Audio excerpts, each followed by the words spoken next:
नमस्कार प्रिय विद्यार्थियों, मैं doctor Bhupendra Kumar Sharma, associate professor,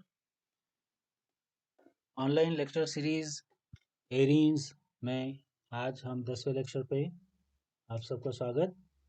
arenes के अंतर्गत आज हम पढ़ने जा रहे हैं इलेक्ट्रॉन स्नेही प्रतिस्थापन, जिसमें पिछले 2 लेक्चर्स में हमने उसकी सामान्य क्रियाविधि के बारे में पढ़ा था और उसके पिछले लेक्चर में हमने नाइट्रीकरण और सल्फोनीकरण को विस्तार से पढ़ा था।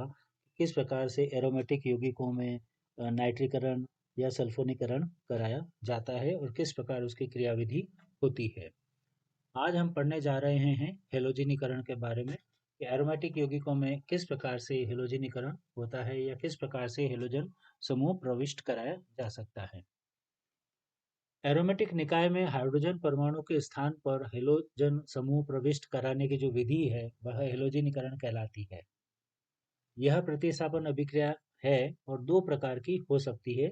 नंबर 1 नाभिकीय हेलोजिनीकरण, जिसके अंदर हेलोजन सीधा बेंजीन नाभिक से के कार्बन से जुड़ता है, और दूसरा पार्श्व श्रृंखला में हेलोजिनीकरण, जिसमें आक्रमण करने वाला हेलोजन बेंजीन नाभिक के कार्बन से न जुड़ करके बेंजीन में उपस्थित किसी कार्बन पर जुड़े हुए एल्किल समूह या श्रृंखला में जाकर के जुड़ता है।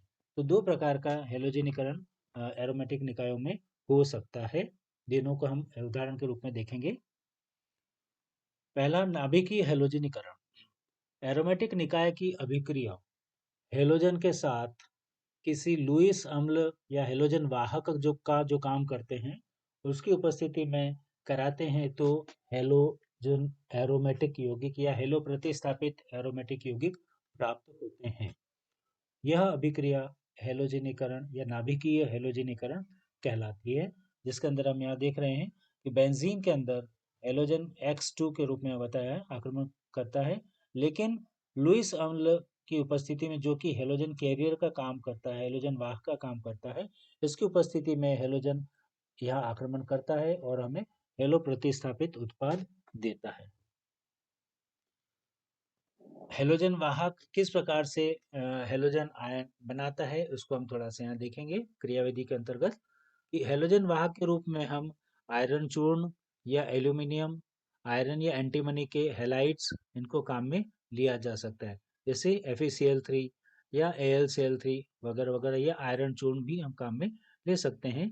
और हेलोजन वाहक जो है वह हेलोजन का ध्रुवण करता है। हेलोजन अणु जैसे ये है, दोनों की विद्युतीयता समान है, तो इस प्रकार से यहाँ पे शुद्ध सहसंयोजक बंध हम कह सकते हैं, लेकिन यहाँ पे कोई ध्रुवण नहीं है।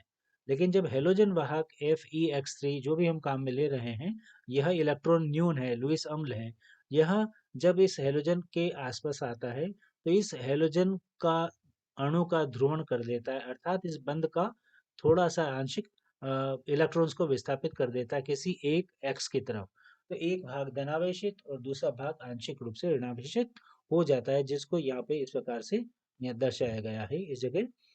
और जब ये इस प्रकार सा आंशिक पोलराइजेशन होता है, तब यह जो धनावेशित भाग है हेलोजन का, यह एरोमेटिक निकाय पर कार्बन पर आक्रमण करता है।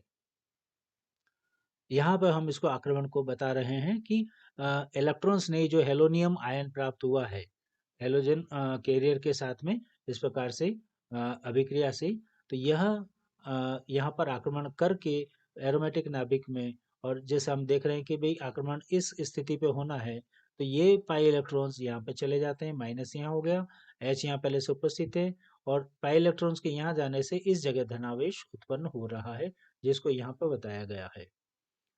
यहाँ पे जब धनावेश उत्पन्न हो गया तो ये धनावेश इन दोनों द्विबंध के साथ संयुग्मन में है। देखिए आप, धनावेश के बाद एकल बंध द्विबंध एकल बंध द्विबंध आ गई। तो संयुग्मन में होने से यह पाई बंध के इलेक्ट्रॉन यहाँ धनावेश की तरफ पाई बंध बनाने के लिए फिर विस्थानीकृत हो जाते हैं और धनावेश यहाँ से यहाँ आ जाता है, दूसरी अनुनादी संरचना प्राप्त होती है। यह अनुनादी संरचना इसी प्रकार से तीसरी अनुनादी संरचना देती है।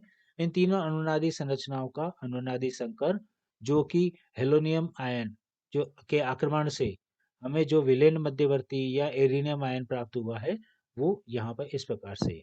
यह अभिक्रिया का मंद पद है, जो कि धीमा पद है। अभिक्रिया का दर निर्धारक पद भी कहलाता है। इसके अंदर अभिक्रिया की दर आक्रमणकारी हेलोजन कैरियर हैलोजन पूरा ये, और एरोमेटिक निकाय उसके अणु की सांद्रता पर निर्भर करती है। अभिक्रिया के द्वितीय पद में जो विलेंट मध्यवर्ती बना, उसमें से प्रोटॉन का निष्कासन होता है, और इस प्रकार से हेलो प्रतिस्थापित बेंजीन हमें यहाँ प्राप्त होती है। निकला हुआ जो प्रोटॉन है वह हेलोजन कैरियर, जो कि आपने शुरुआत में जिसने हेलोजन को ध्रुवित किया था, उससे पुनः क्रिया करके पुनः लुईस अम्ल मूल रूप में आपको वापस दे देता है। तो इस प्रकार अभिक्रिया की जो दर है वह बेंजीन एरोमेटिक यौगिक जो है, हेलोजन तथा हेलोजन वाहक की सांद्रता पर निर्भर करती है। तो इस प्रकार से हेलोजिनेशन, नाभिकीय हेलोजिनीकरण के अंदर हेलो प्रतिस्थापित उत्पाद प्राप्त होते हैं, परंतु हेलोजन के साथ अभिक्रिया में हेलोजन वाहक उपस्थित होना जरूरी है। एरोमेटिक निकाय में क्लोरीनीकरण मीन्स क्लोरीन का प्रवेश कराना, ब्रोमीनीकरण मीन्स ब्रोमीन का प्रवेश कराना, ये तो आसानी से हो जाता है। परंतु एरोमेटिक निकाय मीन्स बेंजीन में आयोडीन या फ्लोरीन को हम सीधे ही प्रवेश नहीं करा सकते हैं, इस प्रकार से नाभिकीय हेलोजिनीकरण के द्वारा इसको कुछ अन्य विधि से प्रवेश कराते हैं। आयोडीन चूंकि हैलोजन से कम क्रियाशील है, अतः ऑक्सीकारक जैसे नाइट्रिक अम्ल की उपस्थिति में बेंजीन की आयोडीन से क्रिया कराने पर आसानी से आयोडोबेंजीन प्राप्त होती है। तो क्योंकि बेंजीन कम क्रियाशील है, सॉरी आयोडीन कम क्रियाशील है सभी हैलोजनों में, तो इसलिए आयोडीन की क्रिया कराने के लिए हमें ऑक्सीकारक नाइट्रिक अम्ल की उपस्थिति में अभिक्रिया कराते हैं, तो यह आयोडीन इसके अंदर आसानी से जुड़ जाती है और आयोडोबेंजीन प्राप्त होती है। एरोमेटिक निकाय में फ्लोरीन को यदि हमें प्रवेश कराना है या फ्लोरोबेंजीन प्राप्त करना है, तो डाइज़ोनियम लवण के माध्यम से हम फ्लोरोबेंजीन प्राप्त कर सकते हैं। जैसे हम यहाँ दिख रहा है बेंजीन डाइज़ोनियम क्लोराइड, इसकी HbF4 के साथ अभिक्रिया होती है, तो बेंजीन डाइज़ोनियम फ्लोरोबोरेट यह डाइज़ोनियम लवण प्राप्त होता है।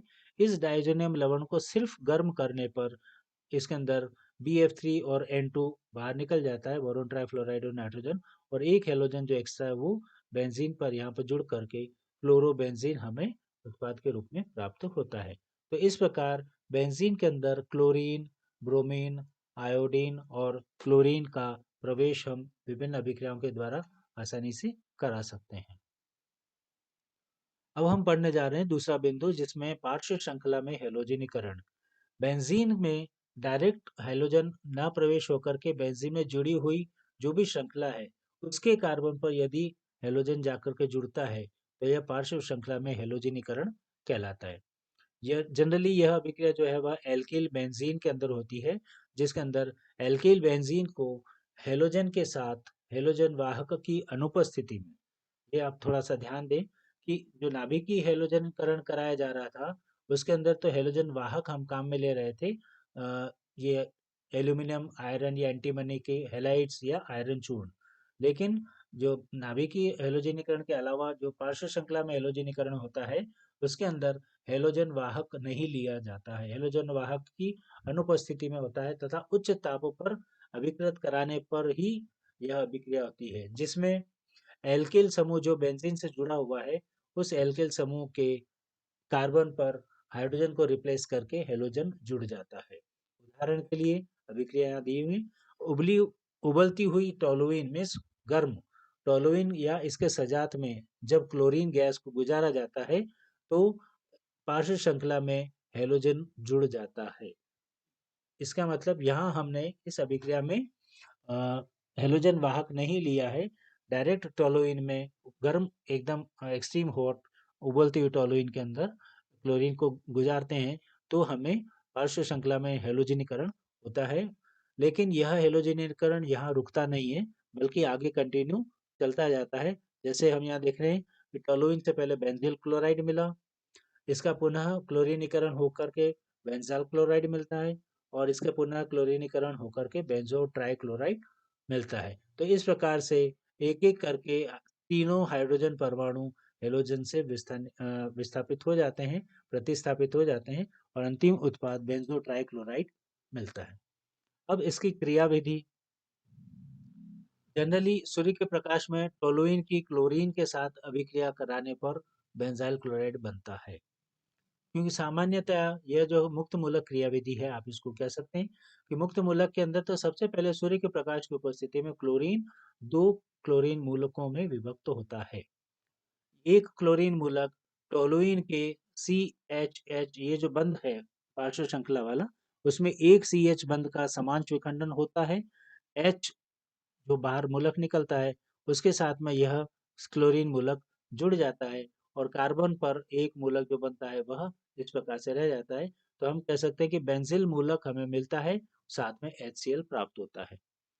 यह जो बेंजील मूलक प्राप्त होता है, यह क्लोरीन के दूसरे अणु के साथ में फिर क्रिया करता है और उसका समान विखंडन करते हुए एक क्लोरीन मूलक तो इसके साथ जुड़ जाता है और अभिक्रिया में पुनः हमें क्लोरीन मूलक प्राप्त हो जाता है। तो इस प्रकार से ये जो मूलक बनता है, यह मूलक बार-बार अभिक्रिया को आगे चलाता रहता है जब तक कि अभिक्रिया सारे हाइड्रोजन इसके अंदर प्रतिस्थापित नहीं हो जाते हैं। इस तरह से पार्श्व श्रृंखला में हैलोजनीकरण की क्रियाविधि भी हमने पढ़ ली है। आज के लिए इतना ही। अगले लेक्चर में हम पढ़ेंगे फ्रीडल क्राफ्ट अभिक्रिया के बारे में। तब तक के लिए धन्यवाद।